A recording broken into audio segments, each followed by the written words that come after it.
Tras el abrupto final de la Segunda Guerra Mundial en 1945, Estados Unidos y la Unión Soviética, las dos superpotencias que lucharon codo a codo contra el dominio de la Alemania nazi, entraron en un conflicto político, tecnológico e ideológico para ver quién se levantaría como el nuevo líder del mundo, el cual fue conocido como la Guerra Fría, donde el capitalismo y el comunismo iniciaron una carrera armamentística llena de numerosos avances, donde cada nación buscaba demostrar su poder, evitando enfrentamientos directos por el temor a un cataclismo nuclear o químico. Ante esto, Estados Unidos fundó en 1947 la Agencia Central de Inteligencia, por sus siglas en inglés CIA, un servicio federal encargado de recopilar, procesar y analizar información de seguridad nacional, que además comenzó a experimentar con drogas y medicamentos, buscando adiestrar la mente de soldados para hacerlos más efectivos y causar odio hacia el comunismo. Sin embargo, dado que utilizaban métodos inadecuados de refinamiento químico, en 1949, la Corporación Murkoff, una transnacional americana con años de existencia,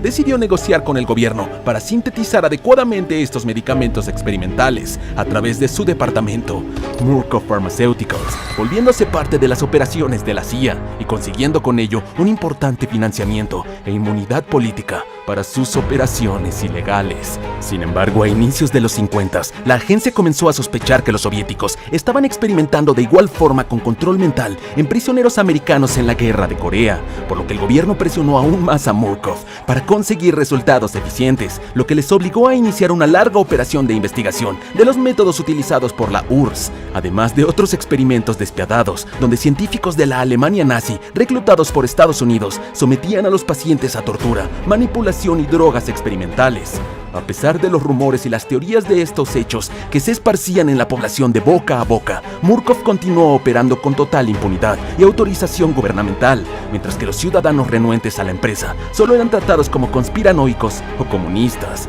pues además la corporación realizaba distintos programas de beneficencia y caridad para apoyar a los menos afortunados, o al menos eso parecía.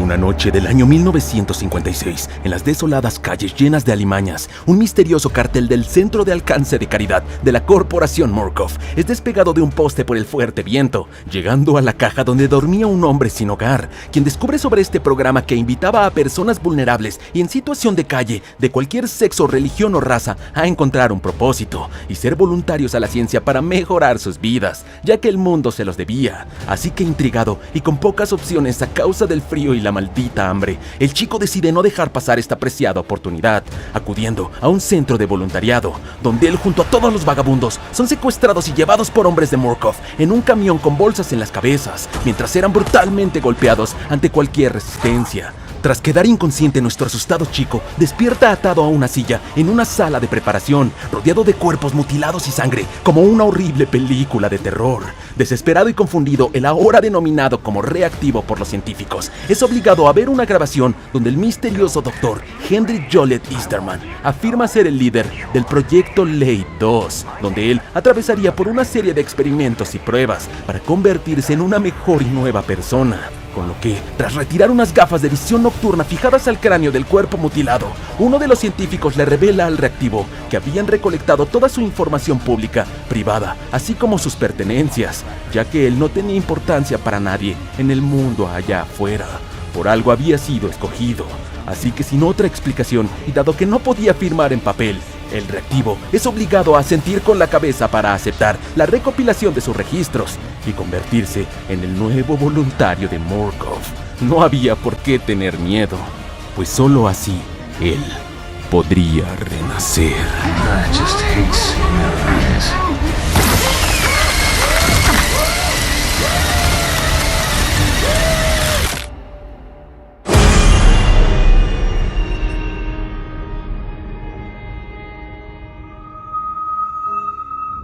Tras ser privado de su libertad, el reactivo despierta detrás de una puerta bloqueada con la frase "solo para empleados", por lo que no tiene más opción que adentrarse en el lugar, encontrando una gran mansión llena de cadáveres de participantes anteriores, y donde es recibido por un maniquí animatrónico que le informa que debía de destruir su pasado, llevándolo a través de varias habitaciones donde él debía de detener representaciones de su nacimiento, su diversión, su aprendizaje y el amor a otras personas, a fin de desligarse de sus instintos primitivos y de comportamiento, toda esa asquerosa vida anterior, para convertirse en un lienzo en blanco. Pronto, y tras ser atacado por X-Pops o población experimental, quienes eran los sujetos de prueba fallidos de las primeras etapas de los experimentos del proyecto Late, el chico logra curarse con un botiquín y recuperar de los cadáveres baterías para el visor taladrado a su cráneo, con lo que logra llegar a la habitación del teatro donde debía de detener su imaginación, desarrollada en su anterior vida, y donde es recibido por una manzana tras un telón. El reactivo es inmovilizado por el Dr. Futterman, un títere que perfora con el taladro de su boca la mano del chico, y el cual era controlado por la madre Gooseberry, otro maldito experimento fallido que parecía ver a los reactivos como a sus hijos a los cuales debía de educar, castigando a los mal portados frente a los horrorizados ojos de este chico, lo que le obliga a escabullirse en la oscuridad, aprovechando su visor para seguir el último paso, recolectar y destruir sus registros públicos y privados, pero durante el proceso es interceptado por The Pusher, otro reactivo fallido con un fumigador que le rocía una especie de gas que lo hace alucinar con una criatura fantasmal conocida como Skinnerman, del que tiene que escapar antes de sucumbir ante la psicosis, tomando un antídoto y logrando destruir sus archivos, junto a toda la evidencia de su propia existencia, lo que le permite escapar de madre a un transbordador que lo lleva a la sala onírica, un sitio de descanso lleno de pantallas con manchas y estimulación visual, donde es informado junto a todos los reactivos allí, que se encontraban en la instalación Sinjala, un complejo subterráneo lleno de túneles interconectados a diferentes escenarios, donde serían sometidos a una serie de pruebas físicas y de inteligencia para encontrar a los candidatos perfectos, que se convertirían en nuevas y funcionales personas para ser liberadas y reinsertadas en la sociedad. De modo que el chico no tiene más opción que aceptar este fatídico destino, acudiendo a comer algo y viendo que en esta especie de prisión los reactivos eran atendidos y alimentados con todas las comodidades, pues de algún modo Murkoff debía de cumplir con lo que habían prometido. Aquí el chico logra ver un hombre en silla de ruedas observando toda esta operación, así que tras conversar con algunos reactivos que llevaban tiempo encerrados allí, y tras recolectar documentos y evidencia en los primeros intentos de estas pruebas, el chico logra entender la verdad sobre este experimento Late 2 y el verdadero objetivo de la caritativa Corporación Murkoff.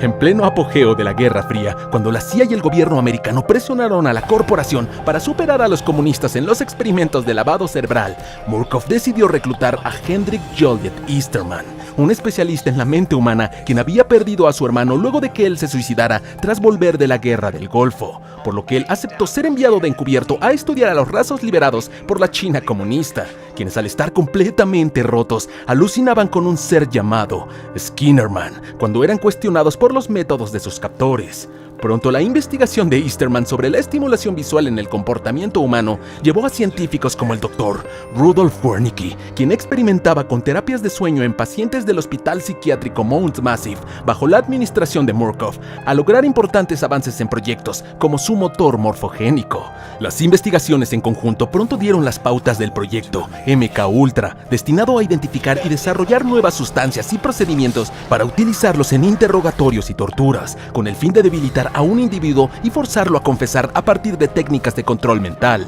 Pero esto ocasionó diferentes incidentes, como el de un aviador que asesinó a toda su familia, por las secuelas de la experimentación, lo que hizo a Murkoff ver el potencial en la posibilidad de corromper la mente de un sujeto, al punto de despertar las tendencias agresivas y destructivas que yacían en todos los humanos, para poder controlarlas y redirigirlas para objetivos específicos, con lo que nació el proyecto Late, a cargo de Easterman bajo la supervisión de Wernicke, que comprendía una serie de entornos de prueba en la instalación Sinjala, un complejo de alto secreto en las montañas cerca del desierto de Arizona, donde la población experimental, o X-Pops, en un principio proporcionados por el hospital Mount Massive, además de reclusos y personas con claras tendencias psicópatas, eran sometidos a una serie de pruebas que, además de entrenarlos en situaciones extremas, adiestraba sus mentes para ser controladas totalmente, a fin de crear una especie de soldados perfectos, sin voluntad, que estarían dispuestos a las tareas más arriesgadas durante esta Guerra Fría. Desgraciadamente, los primeros experimentos, al tener sus mentes previamente dañadas, resultaron en productos fallidos y desquiciados, lo que dio inicio a Late 2, un segundo intento del proyecto donde los ahora llamados reactivos serían personas con la mente sana, sin hogar ni familia que los buscase, atraídos con carteles de un programa caritativo que hacía a Murkoff reducir impuestos y funcionaba para dar buena imagen de los programas sociales del gobierno. Dos pájaros de un solo tiro. Y ahora el Dr. Easterman permanecía en las sombras guiándolos por las 3 primeras pruebas terminadas por el equipo científico. This is exciting. What a gift. What an opportunity. Lo que lo convertía en una especie de deidad implantada en las mentes de los reactivos, mientras eran puestos a prueba por los ex-pops fallidos en esta instalación subterránea Sinjala, construida debajo de unas torres de radio que pronto serían aprovechadas por Murkoff, lo que resultó ser un éxito, pues pronto los reactivos comenzaron a terminar las pruebas, siendo liberados y controlados por Murkoff, como el caso del reactivo 1616, quien tras 11 días de haber sido liberado, fue despedido de un trabajo recién conseguido como zapatero por acosar a una clienta. Así que ante sus tendencias sexuales potenciadas, Clyde Perry, el director de refinamiento del hospital Mount Massive, inició los protocolos de activación en él, controlando su voluntad para realizar tareas sin cuestionar. Pero esto deterioró la mente de 1616, al punto en que comenzó a creer que el metal lo convertía en una brújula humana, que lo dirigía a la reserva india de Havasupai, justo en la superficie de la instalación Sinjala, creyendo que las visiones causadas por el gas del ser Skinnerman eran una especie de dios que lo llamaba a ese lugar, en el que planeaba crear algo grande para su alfa y omega. Sorprendido de toda esta revelación, nuestro reactivo entiende que solo había una forma de salir, por lo que superaría las pruebas tratando de mantener el control de su mente sin que fuera dañada tal y como había pasado con 1616, quien en realidad se llamaba Sullivan. You are the exterminator. Only we can tell you what is true. Para tener éxito, él podía aliarse o no a otros 3 reactivos, siendo llevados a la primera prueba en la estación de policía, donde el Dr. Easterman les informa que debían de matar a un soplón, que había sido capturado mientras intentaba denunciar los experimentos de la corporación, por lo que tras ser rociados con gas, ellos deben de atravesar este caótico escenario hasta que conocen al encargado de la cárcel, el sargento Leland Coyle, un exmilitar que se convirtió en un producto fallido de Late 1, ya que desde su juventud presentó tendencias criminales que lo llevaron a unirse al grupo del Ku Klux Klan y la academia militar, donde desarrolló una noción distorsionada de la ley, causando muchas muertes y abusos de autoridad, además de la muerte en extrañas circunstancias de sus 3 esposas. Así que él o los reactivos deben de escabullirse por este lugar, mientras encienden generadores en el sótano para recuperar electricidad y buscar una serie de llaves en cuerpos marcadas con símbolos de condicionamiento mental, lo que les permitía arrastrar al soplón a una jaula para ser ejecutado, viendo a lo largo de la estación cadáveres y maniquís abusados sexualmente por el sargento, donde él podía ser lo que siempre había deseado. Pronto, la cordura de los reactivos es afectada por el gas, por lo que Skinnerman comienza a acecharlos, justo como los hombres investigados por Easterman en Corea. Afortunadamente, ellos logran ejecutar sin piedad al soplón, a pesar de sus súplicas, escapando del escenario de un furioso Coyle, pero dejando un alto nivel de trauma en sus mentes, al despojarlos de la empatía, solo para seguir órdenes.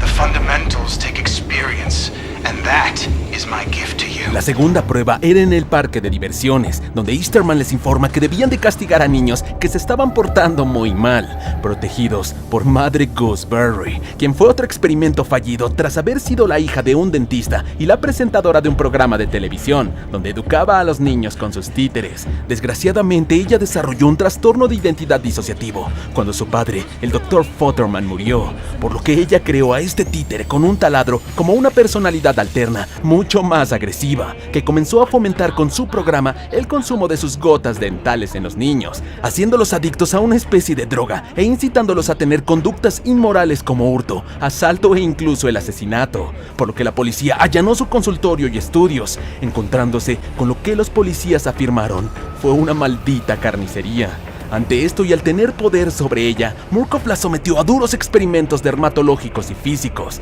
gracias a su gran y resistente anatomía, que la llevaron al límite y destruyeron aún más su mente. Así que los reactivos, al saber todo esto, se adentran en el lugar, viendo cómo Madre masacraba a sus víctimas para dejar enseñanzas en sus niños maniquís, creándoles máscaras de caras humanas, y mientras ellos lidiaban con ex-pop psicópatas y debían de participar en retorcidos juegos de feria, hasta que logran arrastrar a los niños maniquís asesinos a través de una atracción que representaba una dentadura infantil, y el cómo Madre veía el mundo para destruirlos completamente en una trituradora, lo que les enseña que cualquier comportamiento fuera de lo esperado por sus padres o Murkoff sería castigado con la muerte. The hand does not think. The hand merely needs to execute the will of the brain. Para su tercera prueba, los reactivos debían de visitar un orfanato para dar educación y fe a los niños maniquís, un pilar de la obediencia, ya que como había pasado en la vida real, Madre solo les había corrompido, por lo que el grupo de reactivos atraviesan este tétrico lugar, escuchando por los altavoces las cosas que Gooseberry decía durante su show de TV, lidiando con los experimentos fallidos y Madre, mientras ellos debían de sintonizar un programa religioso en la radio y cambiar los rollos de película del programa de Madre en las aulas de enseñanza, para purificar a los niños del orfanato. Una hórrida travesía que prepara la mente de los reactivos para aceptar la obediencia de Murkoff e Easterman, que se convertirían en su dios. Esta difícil travesía los lleva a amputar las piernas de un hombre crucificado sin piedad, para que con la sangre de este Cristo se diera una primera comunión a los huérfanos, un bautizo para el renacimiento de estas nuevas y purificadas personas. You were the hand. Finalmente, tras tener éxito en estas 3 pruebas, existía una conocida como Programa X, donde los reactivos debían de volver a atravesar los 3 mismos escenarios, pero con variadores, que agregaban más enemigos, dificultad y trampas. Todo mientras los científicos de Murkoff tomaban notas de desempeño desde cuartos de observación en los escenarios. Con ello, nuestro reactivo consigue 10 fichas de liberación, lo que al fin le da acceso de vuelta a la mansión donde todo esto había comenzado, para iniciar el llamado Protocolo de Liberación. The trials are inside you now. You will be a perfect weapon. You're the future. El reactivo regresa a la mansión donde debía de tomar 2 nuevos registros, tanto públicos como privados, para devolverlos a donde había tomado los suyos, con el fin de aceptar una nueva identidad, mientras las grabaciones le ordenaban desbloquear la Trinidad en su mente. Así que sin entender a qué carajo se referían, el chico realiza la tarea siendo acechado por todos los ex-pops que había enfrentado antes, mientras debía de sintonizar una señal de radio en máquinas de frecuencia que repetían las palabras araña, ojo y cordero, con lo que logra desbloquear la entrada principal de la mansión, permitiéndole escapar a toda prisa por la puerta solo para empleados que estaba bloqueada al principio, para encontrar su libertad. Pero al cruzarla, él termina por caer a un océano eterno, sobre el que puede caminar y donde ve una gran luz a lo lejos, por lo que se dirige a ella hasta que un extraño y fuerte sonido lo aturde. Uno que nos resultará familiar y que parecía provenir de las torres de radio. Tras esto, el reactivo y los compañeros con los que había atravesado esta pesadilla pueden ser enviados a una de las diferentes misiones para las que habían sido preparados. En una de ellas, un reactivo con nueva identidad y sin recuerdos de lo que había hecho hasta ese momento, despierta en una habitación de hotel de lo que parecía ser Cuba, con sus manos llenas de sangre y escuchando caos en las calles, algo seguramente causado por él, pues al parecer todo el condicionamiento mental atravesado en el proyecto había hecho que Murkoff controlara sus mentes, y debido a que Cuba era un país en disputa con los comunistas por su revolucionario líder Fidel Castro, este reactivo había funcionado como el arma anónima perfecta. En ese momento él recibe una llamada, donde escucha nuevamente las 3 palabras que sometían su mente para continuar con su misión: ser el ejecutor de estos malditos. Mientras tanto, otro reactivo despierta detrás de un volante en un auto a toda velocidad, hasta que se estrella justo al frente de una conferencia amistosa entre Vietnam y Estados Unidos, un atentado anónimo y kamikaze para evitar las colaboraciones entre ambas naciones, y que debido a su condicionamiento, él es incapaz de evitar. Una muerte piadosa y sencilla, a comparación del último reactivo, quien recupera la conciencia dentro de uno de los tanques del motor morfogénico, en las instalaciones subterráneas del Hospital Psiquiátrico Mount Massive. Y mientras era sumergido en un extraño líquido, él escucha al Dr. Rudolf Wernicke afirmar que este reactivo tenía la cabeza llena de tumores, que podían ser las huellas de un dios, su objetivo de creación en este experimento. Desesperado, el chico no tiene más opción que aceptar este terrible destino, al igual que sus compañeros, quedar atrapado en su mente para cumplir con los deseos de esta corporación, pues las operaciones de Murkoff solo habían comenzado, y este experimento parecía ser el más prometedor hasta el momento, llamado en palabras de su creador, el proyecto Wild Rider. Maldita sea. Spider, I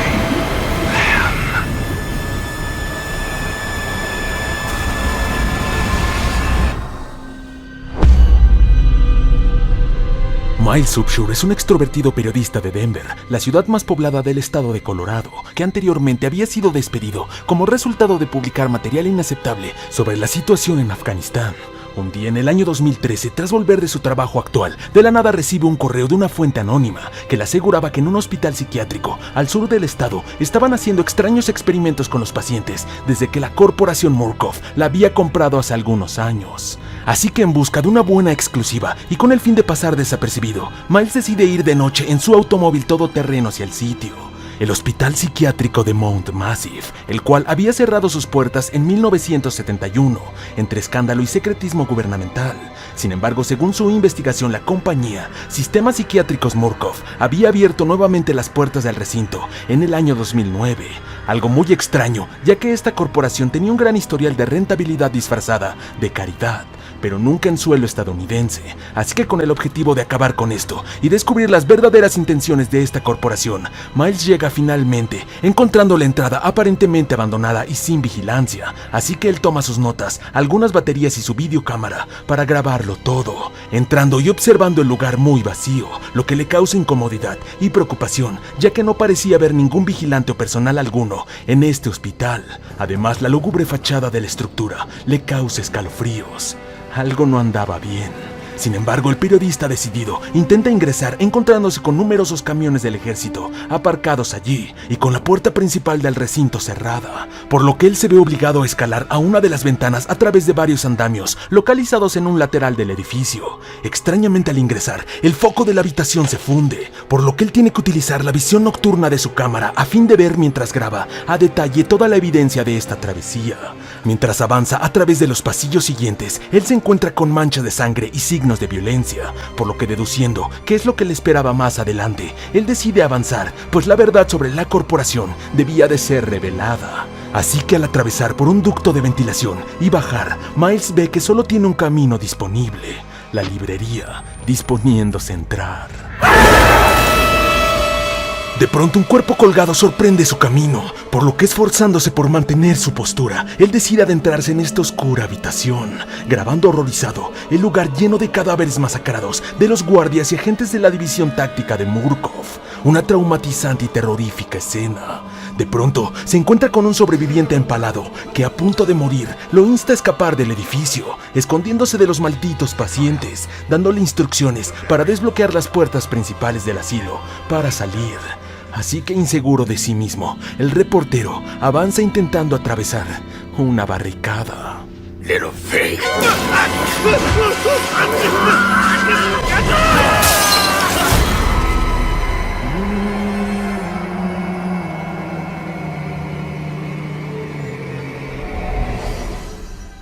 Mientras Miles se encontraba aún herido en el piso, uno de los pacientes se le acerca llamándose a sí mismo el padre Martin. Él, al ver las grabaciones del reportero, agradece a su Dios por haber enviado a este apóstol, retirándose tras decirle a Miles que se protegiera, pues tenía una misión que cumplir. Sin entender qué demonios estaba pasando y cómo era posible la existencia de esta criatura enorme que lo había derribado, el reportero decide escapar de este maldito lugar, buscando la sala de control de seguridad para desbloquear la puerta principal, encontrando una nota en el vestíbulo donde la seguridad de Murkoff había declarado una contaminación ambiental en el lugar. Encontrando otro archivo de un paciente llamado Chris Walker, que parecía ser el enorme fenómeno que lo había derribado, un ex policía militar que había sido utilizado para un misterioso proyecto llamado Wall Rider, además de que los pacientes eran llamados variantes. Intrigado por todo esto, el reportero logra llegar a la sala de seguridad, pero antes de poder activar los controles, el padre Martin lo toma por la espalda, sedándolo mientras afirmaba que aún no podía irse. There is so much yet for you to witness. Mostrándole grabaciones de seguridad de su dios, el Wall Rider, una aparente entidad sobrenatural e invisible que eliminaba brutalmente a un escuadrón de seguridad de Murkoff. Mierda. Con esto el reportero despierta en una celda acolchonada, logrando salir y encontrando a muchas variantes horriblemente mutadas. Pronto él es interrumpido por dos gemelos deformes que muestran sus deseos de matar al reportero, pero ellos no podían ya que el padre Martin se los había prohibido. Tras esto él avanza por el lugar, siguiendo las instrucciones que el padre le había dejado con rayones de sangre en las paredes, encontrando pacientes catatónicos y dementes, llegando a las duchas donde él atestigua a Chris Walker asesinando horriblemente a un guardia de seguridad. Encontrándose con él posteriormente llevando a una persecución que termina con el reportero cayendo a causa de una explosión de las tuberías. Además, él se encuentra nuevamente a los gemelos, quienes deciden seguir sus impulsos, iniciando una desesperada persecución para matarlo, obligándolo a escapar por las alcantarillas, donde él tiene que ocultarse de Walker, quien lo cazaba. A pesar de todo esto, Miles continúa tomando evidencia de todo lo que estaba pasando en este terrible lugar, mientras se preguntaba qué clase de experimentos eran llevados a cabo allí, y qué demonios era el Walrider, mientras escuchaba a algunos pacientes hablar sobre el Dr. Wernicke, un hombre que llevaba años muerto, pero quien parecía estar detrás de todo esto. Well, what kind of experiments does a dead doctor perform on living patients? That's the question. Sorpresivamente, al llegar al pabellón masculino, él altera las variantes, iniciando una caótica persecución donde Miles atraviesa desesperadamente por varias habitaciones, saltando a través de precipicios, mientras los pacientes gritaban el nombre de Walrider y el Dr. Wernicke. Pero justo cuando él queda encerrado en una habitación, alguien baja un montaplatos pidiéndole que suba, por lo que él sin dudarlo lo hace. Pero esto resulta ser una trampa, pues él termina siendo atrapado por el Dr. Richard Traeger, quien parecía ser un ex empleado de Murkoff, sometido a los mismos experimentos de los pacientes, atándolo a una silla de ruedas y llevándolo a su consultorio, donde él corta 2 de sus dedos con unas enormes tijeras. Afortunadamente, cuando él se retira, el reportero puede soltarse, atravesando el lugar y escapando por un ascensor, donde el doctor lo intercepta, iniciando un forcejeo y derrotándolo al dejar la mitad de su torso atrapado en las puertas del ascensor.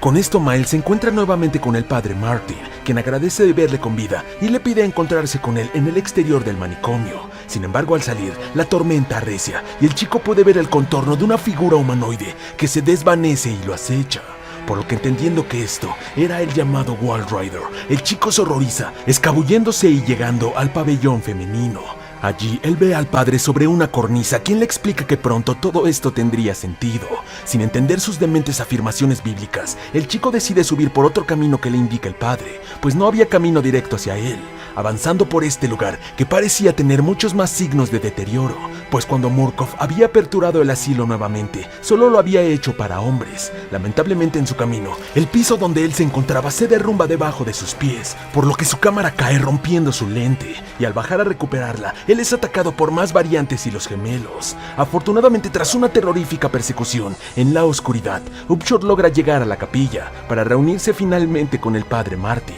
encontrándolo crucificado frente a muchos de sus seguidores, incluidos los gemelos, afirmando que el apóstol podía retirarse ya que tenía las pruebas suficientes para esparcir el evangelio de su Dios, entregándole la llave del elevador principal e inmolándose a sí mismo. Abrumado ante esto, Miles usa el ascensor, siendo engañado por el padre y llegando a una instalación subterránea y secreta de la corporación Murkoff. Sorpresivamente, en su camino, el Walrider se materializa ante él, pudiendo verlo gracias a la visión nocturna de su cámara, por lo que Miles escapa caóticamente, hasta que Chris Walker lo intercepta, disponiéndose a matarlo. Pero antes de que pudiera hacerlo, el Walrider lo ataca, eliminándolo finalmente y desapareciendo. Miles no entiende un carajo de lo que estaba pasando, pero al avanzar, él se encuentra finalmente con el Dr. Rudolf Wernicke, quien continuaba vivo y decide revelarle al fin la verdad a este confundido reportero.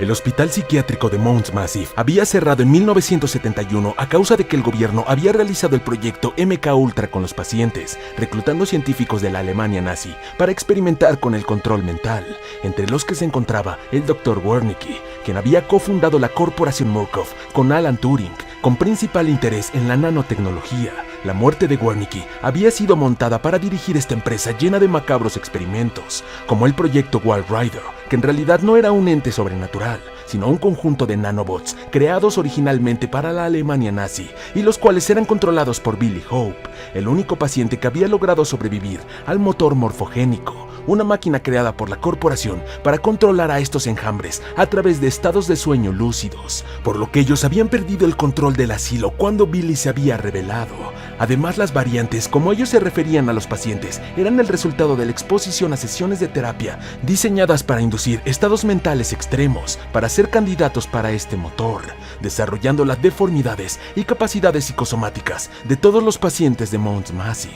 Por lo que, al revelarle esta terrible verdad, el doctor afirma que Miles no podía escapar mientras el Walrider siguiera con vida, por lo que le da una serie de instrucciones para desconectar el soporte vital de Billy, algo que beneficiaría a ambos.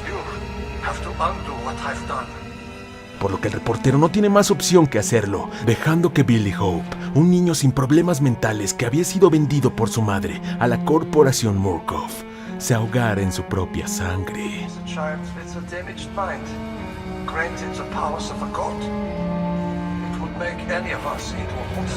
Lamentablemente, en ese momento el Walrider, aparentemente sin un anfitrión, lo toma por sorpresa golpeando brutalmente a Miles, desvaneciendo el enjambre frente a sus ojos y aparentemente fusionándose con su cuerpo, cayendo al piso y quedando gravemente herido. Con esto el reportero se arrastra a la salida, con la evidencia suficiente para cumplir su objetivo principal, acabar con esta macabra corporación. Pero su camino es interrumpido por el Dr. Wernicke, acompañado de varios soldados de Murkoff.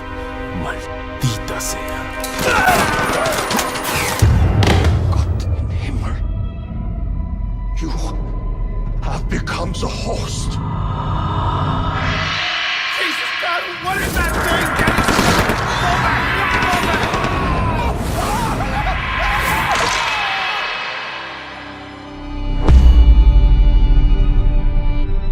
Poco tiempo antes de que el reportero Miles Subshore atravesara por esa infernal noche en el hospital psiquiátrico de Mount Massive, Waylon Park, un ingeniero de software egresado de la Universidad de Berkeley, en Colorado, y que tenía tan solo 2 semanas trabajando como consultor informático, tras ser promovido a los laboratorios subterráneos y secretos de la corporación Murkoff en este hospital, comenzó a desarrollar una gran desconfianza a los científicos y trabajadores con los que compartía cada día, pues él fue testigo de los peligrosos e irresponsables experimentos que se realizaban en los pacientes, al ser el encargado de mantener la programación del motor morfogénico, la terrible máquina donde los pacientes eran sometidos a estados de sueño lúcidos para controlar los enjambres de nanobots con distintos fines, lo que comenzó a llenarlo de profunda culpa, ya que debido a los estrictos protocolos de seguridad, él tenía varios días sin poder hablar con su esposa, Lisa Park, y sus 2 pequeños hijos, por lo que entendiendo que había cometido un error al aceptar este empleo, a pesar de sus problemas económicos, Waylon tomó una decisión,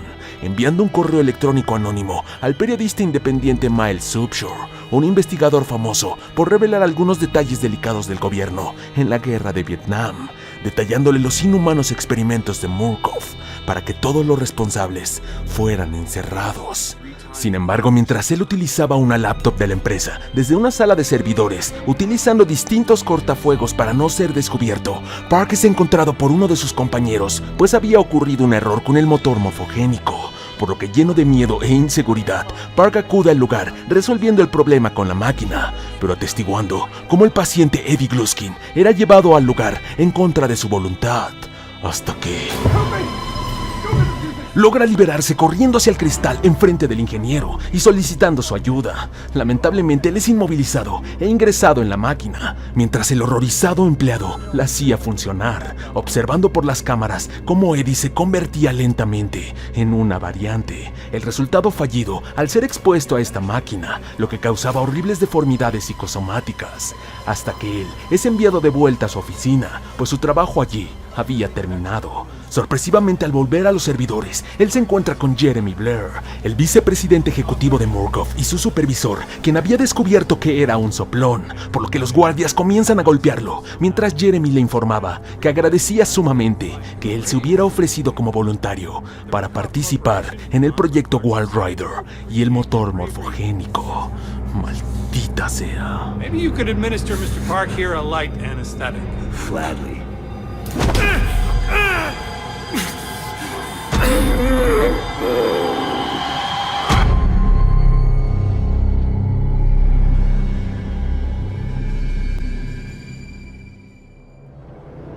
2 horas más tarde, Park es llevado a una sala llena de monitores, donde es sometido a terapia morfogénica, con extrañas imágenes que le causaban tortura psicológica. El inicio del proceso para ser llevado a la máquina, hasta que el científico que estaba con él es interrumpido por otro compañero, quien le informa que al fin un paciente llamado Billy Hope había progresado exitosamente con el motor y el proyecto Walrider, retirándose rápidamente, pues había un problema.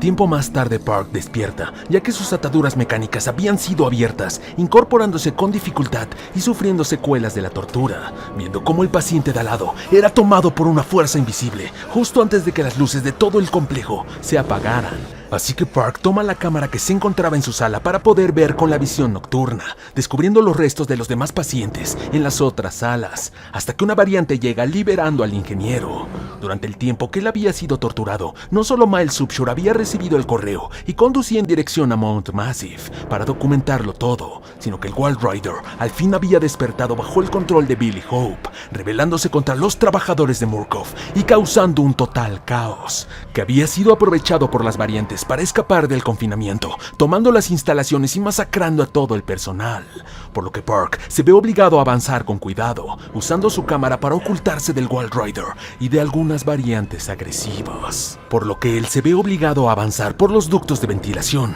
donde logra ver y escuchar a dos trabajadores de Murkoff mientras discutían, pues uno de ellos quería utilizar la radio de onda corta en la prisión para solicitar ayuda a la Guardia Nacional, mientras que el otro pedía paciencia, pues la corporación se haría cargo de todo. Así que Park se dirige hacia la radio, mientras que en su libreta registraba un texto dirigido a su esposa, Lisa Park, donde lamentaba sus acciones, esperando que ella encontrara las grabaciones de la cámara que demostraban su inocencia y arrepentimiento. Horrorizado mientras avanzaba por el complejo lleno de restos humanos, Park agradece de que no hubiera ninguna mujer en las instalaciones, ni paciente ni empleada, pues una consecuencia de la exposición al motor morfogénico causaba que el sistema inmunológico de las mujeres se interfiriera, ocasionando embarazos falsos que les llevaba a morir cuando debían de dar a luz, por lo que Murkoff, a fin de evitar demandas y sospechas, trasladó a todo su personal femenino a otras instalaciones, aperturando este hospital únicamente con pacientes masculinos. De hecho, por esto es que Waylon Park había sido promovido a los laboratorios, cuando su supervisora Michelle Haas había padecido de esto, algo por lo que él se había sentido privilegiado.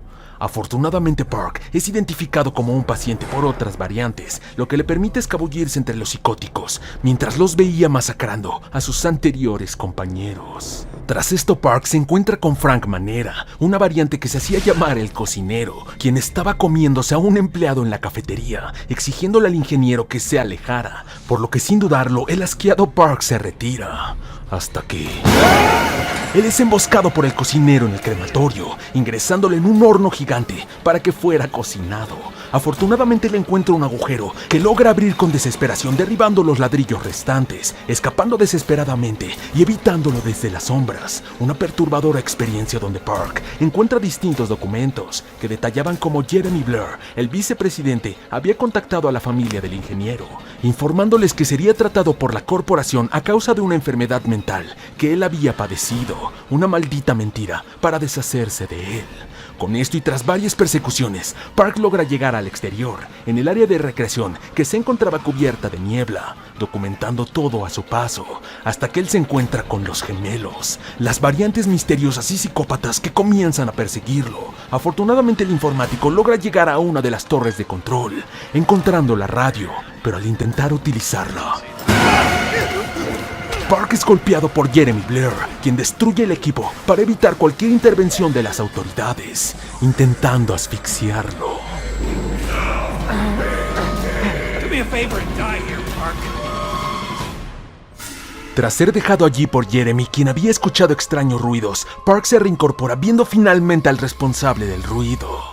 Chris Walker, la enorme variante mutada y corpulenta que anteriormente había sido un oficial de seguridad, por lo que el ingeniero huye desesperadamente y cuando finalmente logra perderlo, él escucha por los altavoces que una evacuación de emergencia se estaba llevando a cabo en el bloque de administración, por lo que Park se apresura para llegar allí cuanto antes. En su camino, él se encuentra con el padre Martin, quien estaba escribiendo un mensaje con sangre en la pared para Miles Upshur, pues para este punto el reportero ya se encontraba en lo más profundo del asilo, y a este enfermo religioso lo veía como el testigo de su Dios. Sin embargo, al pasarlo de largo, él se encuentra nuevamente con Chris Walker, por lo que se ve obligado a saltar por una ventana, llegando al patio exterior, tomando una bocanada de aire fresco y disponiéndose a volver a entrar, hasta que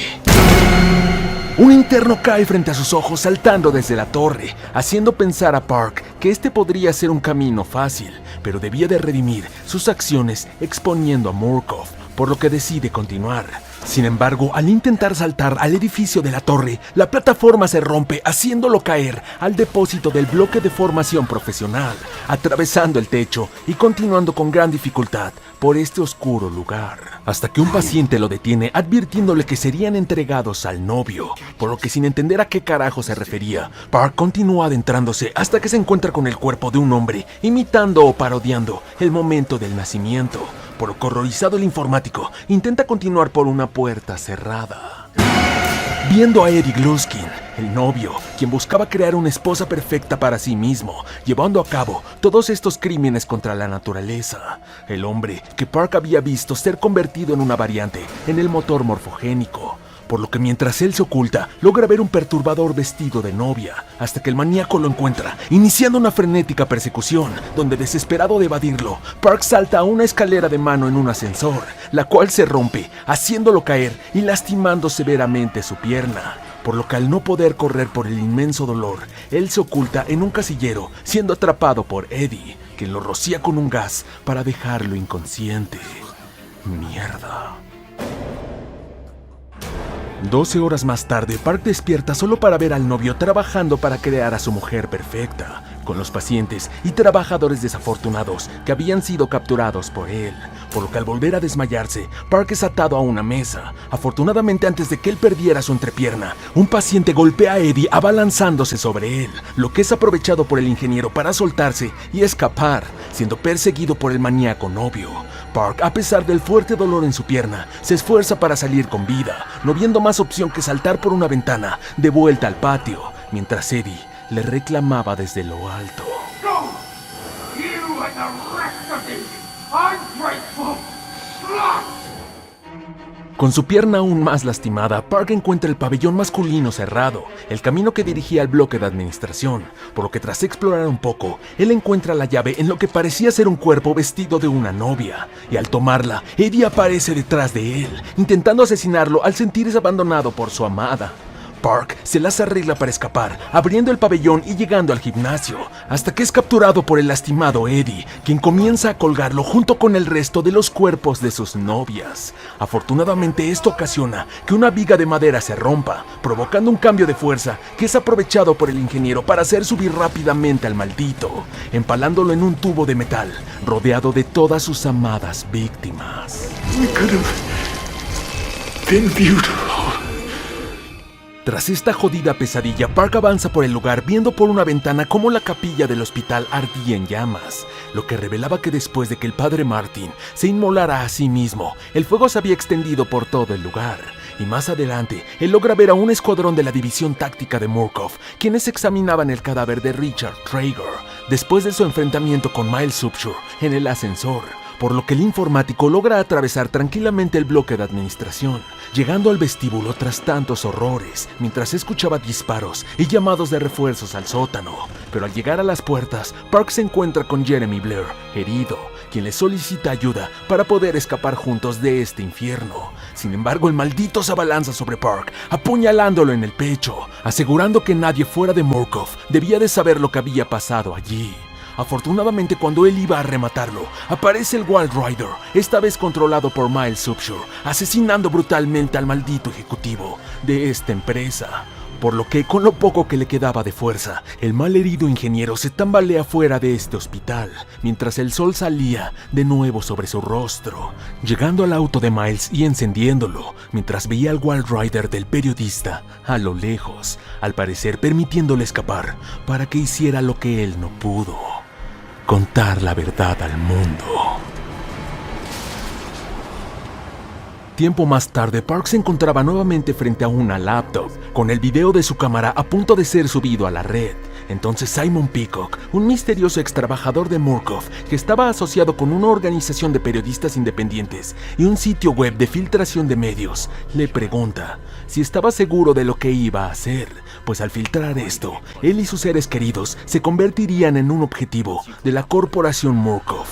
y su departamento de mitigación. But it's the right thing to do. Is hurting Murkoff worth that much to you?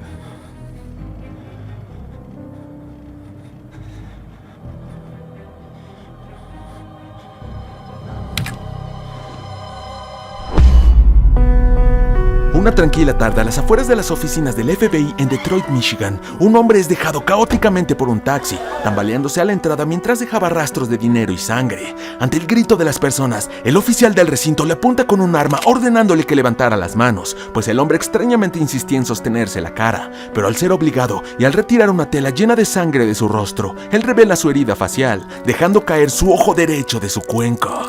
Mierda. Tiempo más tarde y después de ser hospitalizado, Paul Marion, como se llamaba este hombre, esposado a la cama, es interrogado por un agente del FBI, a quien afirma que él quería denunciar a la corporación Murkoff para la que él trabajaba, por distintos crímenes y experimentos despiadados. Todo mientras Pauline Glick, su antigua compañera, era interrogada en un centro de Murkoff por unos agentes, por la deserción de Marion, pues esto podía causar mucho daño a la compañía, por lo que, a falta de evidencia, y cada quien por su lado, comienzan a relatar su historia, cuando ambos habían sido contratados por Murkoff como parte del departamento de mitigación, dedicado a reducir al mínimo las consecuencias económicas de los experimentos y crímenes de la compañía. Su primer caso juntos en 2008 los llevó a investigar la clínica de psicoterapias Spindletop, en Texas, donde 3 asesinatos de soldados iraquíes fueron efectuados en el recinto perteneciente a Murkoff, el cual se dedicaba a ayudar a veteranos de guerra con trastornos de estrés postraumático. Los Pauls, como era llamada la nueva pareja de agentes, comenzaron a recolectar los testimonios del doctor en jefe de psicoterapia y un guardia de seguridad apodado el Gordote, quien sospechaba del paciente Omar Abdul Malik por distintos arrebatos agresivos durante sus terapias en el hospital, mientras que la pareja además había engañado a las viudas de las víctimas para firmar acuerdos de arbitraje que libraban de responsabilidad a la compañía. Curiosamente, en su investigación, Pauline sugirió investigar la casa del Gordote, ya que él había sido un policía militar, con lo que los agentes encontraron hieleras con las cabezas de las víctimas en su hogar, junto con un pequeño peluche de cerdo. Ante esto, Pauline decide llamarlo finalmente por su nombre.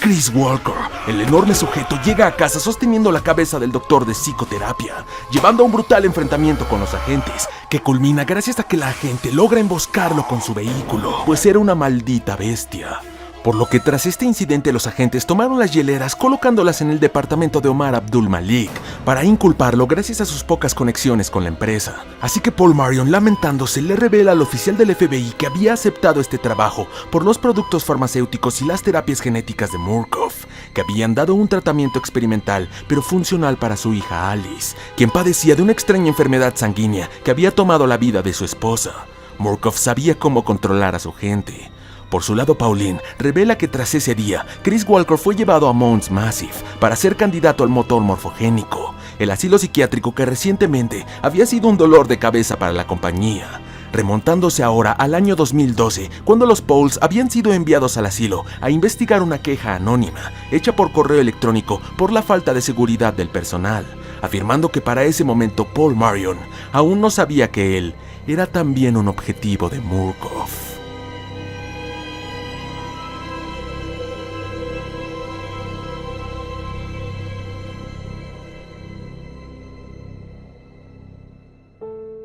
En 2012, Pauline, a escondidas de su compañero, utilizó su nivel de autorización para acceder al laboratorio subterráneo de Mons Massive, encontrándose con Chris Walker encerrado en una celda y ahora completamente desfigurado. Atónita a la agente, fue encontrada por Jeremy Blair, el vicepresidente ejecutivo, quien accedió a darle un recorrido por el lugar, mostrándole a uno de sus candidatos para ser sometido al motor morfogénico, para controlar al enjambre de nanobots Wall Rider, su gran proyecto militar, por lo que al volver ella le miente a su compañero, afirmando que no había encontrado nada inusual, pues al final él no creería en los fines de la empresa.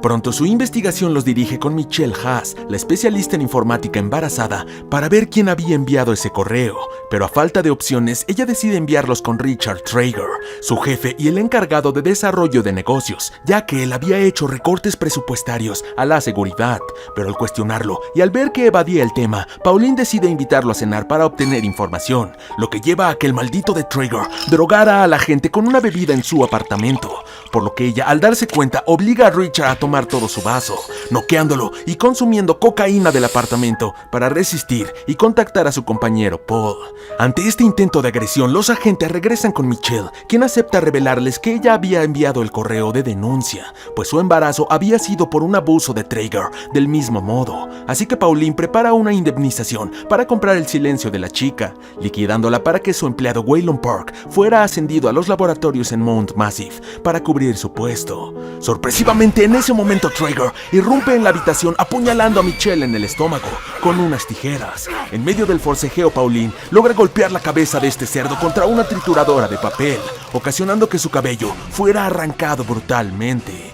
Al ser atendida en un hospital tiempo más tarde, los médicos descubren que el embarazo de Michelle era falso, pues al parecer una de cada 3 mujeres que trabajaban en el asilo sufrían de embarazos psicosomáticos que provocaban sus muertes al poco tiempo, un efecto secundario de la cercanía al motor morfogénico. Así que con el fin de evitar una demanda millonaria, Murkoff asignó a todas las mujeres a otras instalaciones, mientras que Pauline visitó nuevamente a Jeremy en los laboratorios para ver cómo Traeger era sometido al motor como voluntario, pues los experimentos continuarían. Ante esto, Jeremy intenta invitar a la gente a una cita, pero ella se niega elegantemente diciendo: No como donde caso. Tras estos eventos, los agentes dan un salto al año 2013, el incidente del psiquiátrico Mount Massive, donde todo se había salido de control y algo nuevo había sido creado. Pues cuando Murkoff recuperó el control sobre el asilo, había eliminado a todos los pacientes sobrevivientes, con lo que cuando los Pauls llegaron al lugar reconocieron el cadáver de Jeremy Blair en la entrada. Murkoff sabía que Waylon Park había escapado con grabaciones de todos los experimentos de la empresa, por lo que, a pesar de que el periodista Miles Upshur se había convertido en el Wild Rider, los agentes fueron enviados detrás de la pista del vehículo utilizado por Park, encontrándolo abandonado en el pueblo cercano de Knapdrop, el poblado natal de Billy Hope, el anterior huésped del Wild Rider, por lo que ellos deciden ir a la casa del paciente para interrogar a su madre Tiffany Hope. Sorpresivamente allí, Pauline descubre que a pesar de que Billy fue asesinado por Miles en el asilo, su conciencia aún controlaba una parte de los nanobots del Wild Rider, visitando a su madre, por lo que ella revela intencionalmente ante los oídos incorpóreos de la criatura que Tiffany había vendido a su hijo a Murkoff para que experimentaran con él a pesar de no estar enfermo, ocasionando que un furioso Billy apareciera asesinando brutalmente a su madre, por lo que Pauline toma a su compañero sacándolo del camper y atacándolo con armas sónicas montadas en varios vehículos que ya los esperaban afuera, acabando con la vida de Hope para siempre con una fuerte explosión. O al menos eso creían, pues sin saberlo los nanobots habían cambiado de anfitrión a una colonia de hormigas que se encontraba cerca del lugar. Mientras toda esta operación era llevada a cabo, los agentes se habían encargado de manchar la reputación de Waylon Park para acabar con su credibilidad, por lo que tras esto, ellos acuden a la casa de Waylon, encontrando el lugar incendiado por el hombre para no dejar pistas sobre su paradero o el de su familia, descubriendo que la pista en el pueblo de Knapdrop había sido intencional para distraer a los agentes. Tras esto y continuando con su investigación, ellos acuden al departamento del periodista Miles Upshur en Washington, encontrando para su sorpresa el lugar plagado de hormigas, las cuales parecían ser las mismas de la casa de Billy. Al parecer las criaturas Wild Rider trabajaban en conjunto, por lo que desesperados de las diminutas mordidas, los agentes queman a los insectos con un aerosol y un encendedor, quitándose sus ropas y saliendo apresuradamente. Extrañamente, mientras ellos se vestían en su vehículo, un hombre encapuchado mira sospechosamente a la pareja, por lo que John sale a perseguirlo, dejando a su compañera atrás y capturando al hombre más adelante, quien revela ser Simon Peacock, el otro ex empleado de Murkoff que trabajaba con Waylon para destruir a la compañía, afirmando que lo había seguido ya que Paul parecía ser el único con sentido común, entregándole unas coordenadas y afirmándole que en ese lugar continuaban los terribles experimentos de Murkoff. Mount Massive solo fue el principio. Tras esto, Peacock introduce a la fuerza una barra de espuma en la boca de Paul. Afortunadamente, en ese momento, Pauline llega disparando contra el hombre y retirando su capa, solo para ver que las balas no le hacían daño y su cuerpo parecía un cadáver, por lo que él arremete contra la gente, escapando, por lo que ambos se reincorporan sin entender por qué es que había tomado su registro dental, regresando y solicitando la fumigación del departamento de Miles a Murkoff. Con lo que posteriormente, y mientras ellos investigaban el interior, Paul decide mostrarle las coordenadas a su compañera, descubriendo que dirigían a Templegate, un remoto poblado dentro de una reserva india en Arizona. Pero su compañera, que seguramente sabía algo, le recomienda alejarse y no confiar en Peacock, pues él tenía que enfocarse en criar a su hija, diciéndole: asegúrate que cuando crezca no se vuelva como yo. Tiempo más tarde, mientras Paul se encontraba en casa cenando con su hija Alice, ella nota como un hombre encapuchado que presumiblemente era Simon Peacock deja una nota en su buzón para escapar corriendo, por lo que Paul sale rápidamente revisando la nota y viendo una vez más las malditas coordenadas, esta vez con la leyenda: tu hija está conectada, por lo que a pesar de que había acordado con Pauline no investigar dicho lugar y pensando en el bienestar de su hija, Paul acude a Arizona, a escondidas de Murkoff, extrañamente tras tomar un avión y rentar un jeep que se descompone en medio del desierto. Paul decide continuar a pie, siguiendo un mapa, hasta que una gran luz a lo lejos lo deslumbra caóticamente, enviándolo a un recuerdo de su pasado, cuando su esposa había muerto por la terrible enfermedad, el momento más triste de toda su vida. Extrañamente, al despertar, Paul ve como un hombre tomaba su arma. El sujeto, que se encontraba con una chica embarazada, intenta dispararle, pero al no quitar el seguro, permite que la gente recupere su arma, siendo acuchillado por este sujeto en el brazo, por lo que Paul, en un movimiento rápido, logra apuñalarlo en el cuello, por lo que la chica, al ver esto, escapa. Así que Paul decide seguirla, subiendo a un auto con una familia y llamando a Pauline, quedando inconsciente. Al despertar, el agente se encuentra en el hospital, mientras su compañera se encontraba con él, reclamándole por no hacerle caso. Sin embargo, logra entender la presión a la que fue sometido por Simon Peacock, por lo que ella le da un nuevo traje, informándole que la chica embarazada se encontraba en ese mismo hospital, por lo que ambos acuden a interrogarla, mientras Paul se cuestionaba si su embarazo podría ser falso, como los de Mount Massive, pero el doctor les informa que era un embarazo real, y la chica se llamaba Anna Lee. Mientras que Pauline, sin mencionarle nada a su compañero, nota que la chica tenía una cicatriz neuronal que coincidía con los pacientes sometidos al motor morfogénico en el asilo. Finalmente, ambos notan que tiene un tatuaje en el pecho que parecía ser del profeta Ezequiel de la Biblia. Pero al escuchar ese nombre, la chica comienza a convulsionar, por lo que Pauline envía a su compañero por un doctor rápidamente. Pero al volver, la agente les menciona que había muerto. Pero mientras nadie miraba, ella había estrangulado a Anna hasta romperle el cuello, para ocultar la implicación de Murkoff en otro posible experimento en Templegate. Ella haría lo necesario para salvar su compañía. Esa misma noche, Paul regresa a casa, encontrando para su horror la habitación de su hija vacía, con un mensaje escrito con sangre en la pared que decía: ahora trabajas para nosotros, y un dedo amputado en un charco de sangre frente a su cama. Maldita sea. Culminando con su relato con el FBI, pues aún faltaban muchas cosas. Por su lado, Pauline, quien también continuaba con su relato con los agentes de Murkoff, le revela que ella había buscado junto con un equipo el cuerpo del hombre que su compañero había asesinado en el desierto, revelando que nunca pudieron encontrarlo, pues tal parecía que algo se lo había llevado.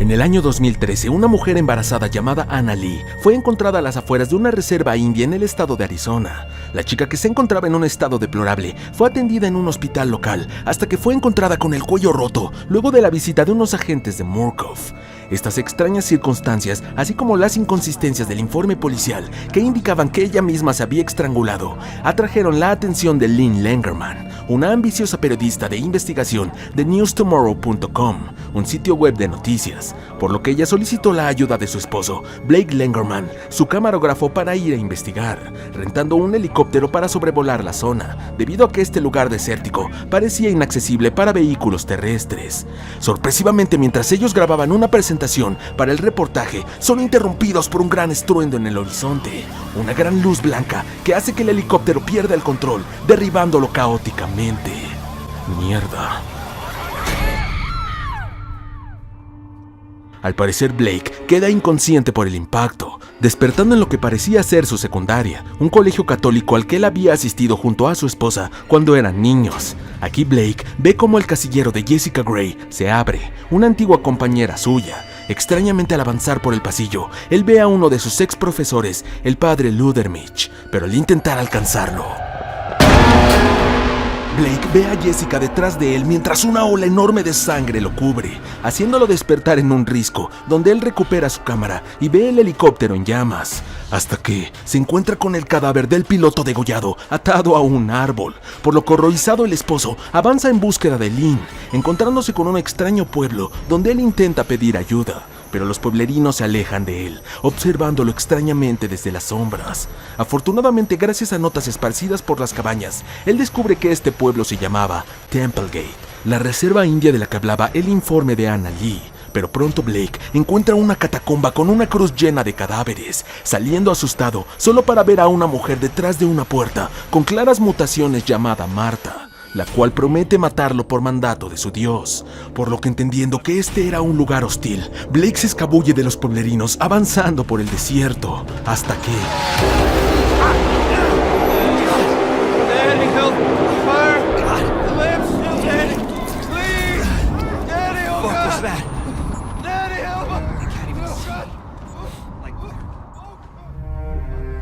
Este nuevo destello logra atontar a los locales que intentaban atacarlo, por lo que Blake aprovecha la distracción para escapar, llegando a una iglesia, donde él escucha por los altavoces a un hombre llamado Sullivan Knott, que se identifica como el líder del Testamento del Nuevo Ezequiel, una especie de secta extremista en Templegate que creía que el fin de los tiempos estaba cerca con la llegada del Anticristo, el hijo de Satanás, revelando en su discurso tener retenida a Lynn, por lo que el preocupado esposo se adentra en el lugar avanzando por el sótano de la iglesia, lleno de jaulas con hombres encerrados. Afortunadamente, tras esto, él logra ver por una ventana a su esposa huir de sus captores, por lo que él salta rápidamente detrás de ella, escapando desesperadamente del culto, hasta que Lynn comienza a tener dolores en el vientre junto a un riachuelo, mientras el profeta afirmaba por los altavoces que la había examinado, descubriendo que ella estaba embarazada del Anticristo. Por lo que, sin entender qué mierda estaba pasando y sin tiempo para explicaciones, ellos son rodeados por miembros del culto, quienes someten a Blake e intentan abrir el vientre de su esposa, hasta que son emboscados y asesinados por un culto opositor llamados los herejes, dirigidos por Baal, una asquerosa mujer que lame el rostro de Blake, afirmándole que ella era una antigua simpatizante de Knott que ahora buscaba el nacimiento del Anticristo, luego de que ella fuera obligada a asesinar a todos los niños del pueblo, por lo que secuestran a Lynn, dejando al confundido esposo atrás luego de darle un fuerte golpe. Blake entiende que habían quedado en medio de un conflicto de fanáticos y psicópatas, por lo que, a pesar de estar desarmado, él sigue el rastro de su amada, hasta que otro resplandor lo interrumpe,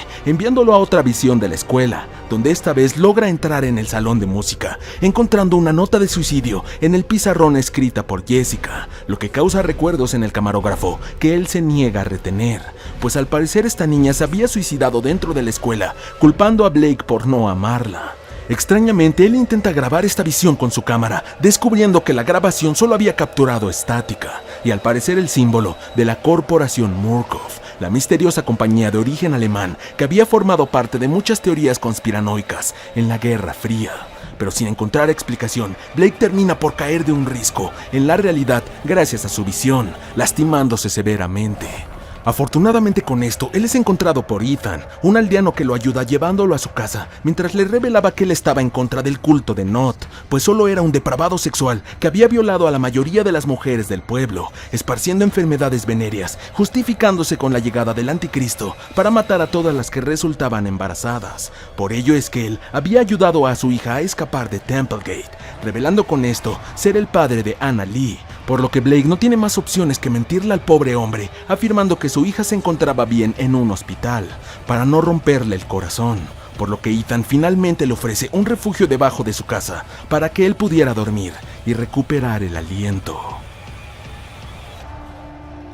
Sorpresivamente, Blake es despertado solo para ver por las grietas en el suelo a la mujer llamada Marta, quien demuestra tener una fuerza sobrehumana, torturando a Ethan para saber la ubicación del forastero, pero al negarse, él es asesinado brutalmente por la maldita. Así que al salir, Blake agradece al hombre por no delatarlo, esperando que se encontrara con su amada hija. Afortunadamente, al salir a investigar el pueblo, Blake descubre que el culto iba a interrogar a 2 herejes capturados en la capilla sobre el paradero de su esposa, por lo que luego de atravesar a muchos malditos fanáticos en los campos de maíz, Blake llega al lugar ocultándose en el confesionario y observando cómo el culto y su obeso líder torturaban a los infieles, hasta que ellos revelan que Lynn se encontraba en las minas. Afortunadamente, tras esto, Blake logra escabullirse dirigiéndose allí y preguntándose en el camino si es que había perdido la cabeza, pues muchas visiones de Jessica y la escuela comienzan a atormentarlo, incluso en la realidad. Lamentablemente, cuando él tiene otra visión en la escuela,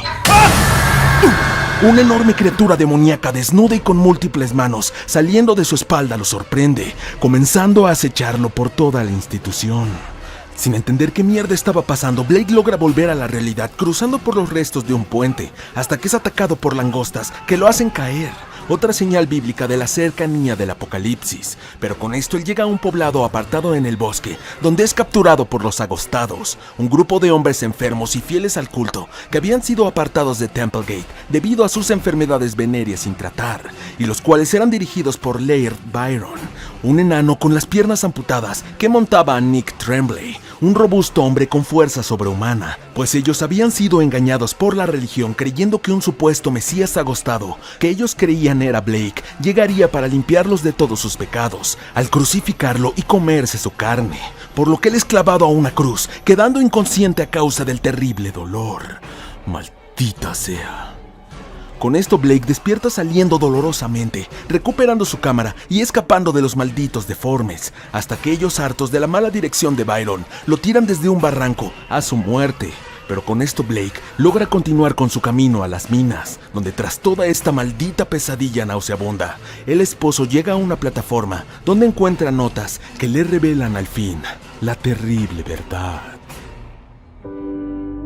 Sullivan Knott había construido este asentamiento autosuficiente y remoto llamado Templegate para escapar del mundo exterior y profesar su religión para poder saciar su depravación y abusar de las mujeres de su comunidad. Sin embargo, todo cambió cuando la corporación Murkoff compró toda el área, instalando enormes torres de radio para usar la zona como campo de pruebas de sus experimentos de control mental, pues estas estructuras en el horizonte, que eran visibles para Blake, emitían microondas con cada destello de luz que causaban alucinaciones en las personas, lo que les hacía más susceptibles a la manipulación a largo plazo. Allí el porqué de las visiones de Blake con su pasado y que los feligreses llegaran tan lejos con su fe en el culto. El accidente del helicóptero, las langostas, las aves que caían del cielo e incluso los peces muertos en un lago eran evidencias de las atrocidades de Murkoff con sus torres, por lo que Blake entiende que debía de sacar a su esposa cuanto antes de este infierno, pues con esto había confirmado que el video viral de Mount Massive,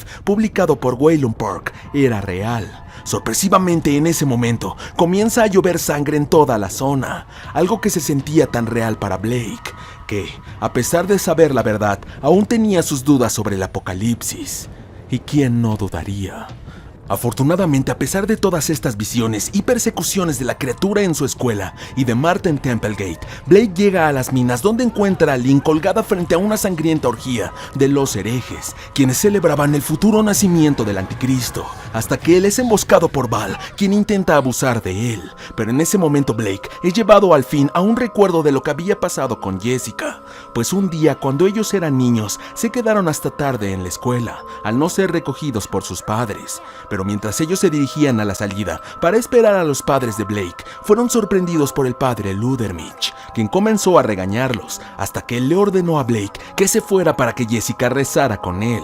Él obedeció a pesar de que la niña le insistió en quedarse con ella, pero al llegar a la salida Blake escuchó a Jessica gritar y al volver él la encontró tirada en las escaleras con el cuello roto. Al parecer, al negarse ante un abuso del padre, este la tiró por las escaleras asesinándola por error, por lo que hizo pasar la muerte de la chica como un suicidio, culpando al niño para no ser acusado. Por ello que la versión demoníaca del padre le perseguía en sus visiones, la gran razón de toda la culpa que Blake sentía. Si tan solo se hubiera quedado con ella.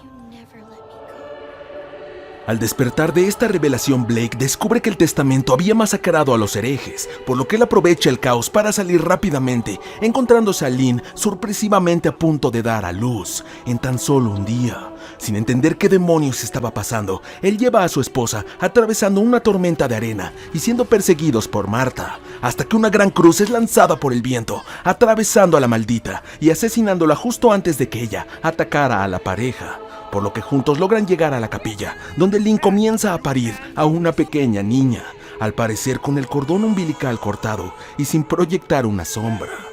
Algo andaba mal.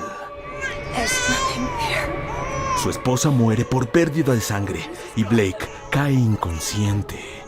Mierda.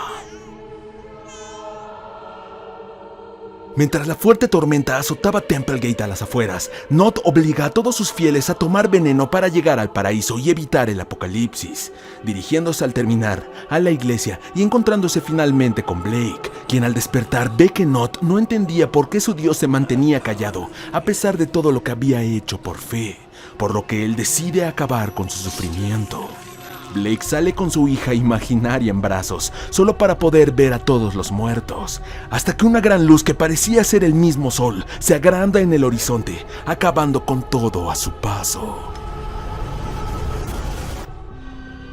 Sin saberlo, las torres de radio se encontraban plagadas de las hormigas Walrider que habían ido al lugar desde la casa de Billy Hope. Los insectos fueron capaces de comer todo el metal, derribando las estructuras y causando la gran explosión que Blake había visto. 7 horas más tarde, el departamento de mitigación de Murkoff llega al lugar, mientras que la agente Pauline Glick se pregunta por el paradero de su compañero, Paul Marion, pues no contestaba ninguna llamada, por lo que ella envía un equipo a su casa a investigar, pues Marion había estado en Templegate hace algunas semanas, luego de que Simon Peacock alimentara su curiosidad conectando a Murkoff con este poblado. Tras esto, el equipo encuentra el cadáver de Lynn Langermann, descubriendo que ella presentaba un embarazo psicosomático, un posible efecto de las torres, tal y como había pasado con el motor en Mount Massive. Además, ellos encuentran a Blake como el único sobreviviente de este incidente, sin ningún rastro de algún bebé, por lo que Pauline ordena que lo llevaran a la instalación más cercana de Murkoff para indagar en su cabeza. En otro lugar, Paul Marion, quien estaba golpeado y atado a una silla, es cuestionado por Simon Peacock sobre el paradero del Walrider, pero Paul asegura que había sido destruido en Mount Massive y en la casa de Billy Hope. Sin embargo, Simon le asegura que eso no era cierto, pues la criatura que Murkoff había creado en Mount Massive era solo un borrador, pero lo que había resultado cuando Miles Subshore se encontró con Billy Hope y el Walrider era la obra maestra, revelándole que las imágenes utilizadas en los pacientes para el motor morfogénico funcionaban como un método de infección para que sus cuerpos aceptaran el control de los nanobots, moldeando sus pesadillas para abrir sus mentes. Sin embargo, con los experimentos en Templegate, Murkoff había descubierto que la religión era un método de infección mucho más efectivo. Nada sería igual después de esto, pues al fin se había encontrado a la Trinidad perfecta para sus terribles experimentos. En el nombre del Padre, Rudolf Wernicke, el Hijo, Walrider y el Espíritu Santo, la religión.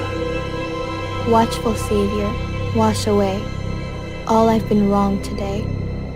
Help me every day to be gentle, more like thee.